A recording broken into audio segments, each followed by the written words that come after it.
Summons ಕೊಟ್ಟಾಗ ಅದು case ಆಗಿರ್ತಕ್ಕಂಥದ್ದು ಬೇಲೆಬಲ್ ಸೆಕ್ಷನಲ್ಲಿ ನೀವು ಹಾಕೊಂಡಿದ್ದೀರಿ, ಬೇಲೆಬಲ್ ಸೆಕ್ಷನಲ್ಲೇ ನೀವೇ ಹಾಕೊಂಡಿದ್ದೀರಿ ಕೇಸ್ನ.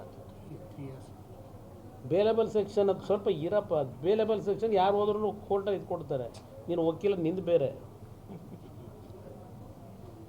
ಇಲ್ಲಿ ಆ ವ್ಯಕ್ತಿ ಬರಲ್ಲ ಅಂತ ಏನು ಹೇಳಿಲ್ಲ, ಇಮ್ಮಿಡಿಯೇಟಾಗಿ ರಿಯಾಕ್ಟ್ ಮಾಡಿದ್ದಾನೆ.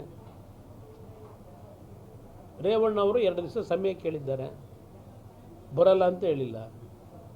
8 ಬಾರಿ 10 ಬಾರಿ ಸಮನ್ಸ್ ಕೊಟ್ಟು ಈ ದೇಶದಲ್ಲಿ ಆ ಸಮನ್ಸ್ಗೆ ಗೌರವನೇ ಕೊಡದೇ ಇರತಕ್ಕಂಥದ್ದು ನಡೀತಾ ಇದೆ.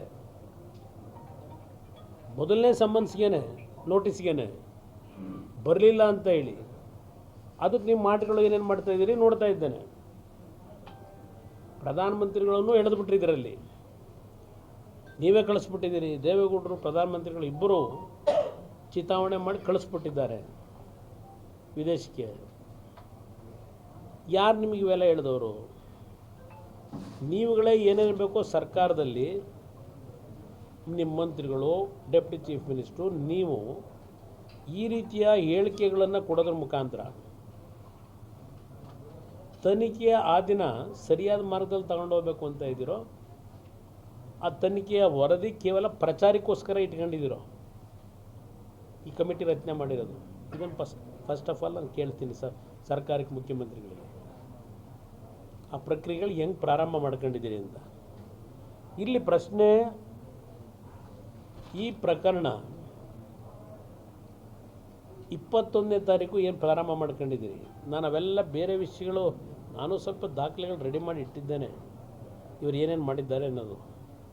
ಪಾಪ ಹೇಳಿದ್ದಾರೆ ಕೆಲವರು, ಕುಮಾರಸ್ವಾಮಿನೇ ಬಿಟ್ಬಿಟ್ಟವ್ರು ಇದನ್ನು ಕ್ಯಾಸೆಟ್ನ ಅಂತ. ಕುಮಾರಸ್ವಾಮಿನೇ ಬಿಟ್ಟು ನನಗೆ ಹುಚ್ಚ. ಈ ಕ್ಯಾಸೆಟ್ ಪ್ರಿಪೇರ್ ಮಾಡೋದು ನಾನಲ್ಲ, ಹಲವಾರು ಪ್ರಕರಣಗಳು ಕೊಡಬಲ್ಲೆ. ಯಾವ್ಯಾವ ಕಾಲದಿಂದ ಸಿನಿಮಾ ಟೆಂಟ್ಗಳಲ್ಲೂ ಸಹ ಇವೆಂಥವು ಅಶ್ಲೀಲ ಚಿತ್ರಗಳನ್ನ ಹಾಕೊಂಡು ಓಡಿಸ್ತಾ ಇದ್ರಲ್ಲ, ಆ ಎಕ್ಸ್ಪೀರಿಯನ್ಸ್ ಯಾರಿಗಿದೆ ಅನ್ನೋದು ಗೊತ್ತು ನನಗೆ. ಆ ಎಕ್ಸ್ಪೀರಿಯನ್ಸ್ ಅದು ಮುಂದುವರೆದಿದೆ ಅಷ್ಟೇ ಈ ಕ್ಯಾಸೆಟ್ ಪ್ರಿಪ್ರೇಷನ್ದು. ಅವರು ಇವತ್ತು ಚರ್ಚೆ ಮಾಡ್ಯಾರೆ, ಅದು ಒಂದು ಭಾಗ ಇರಲಿ.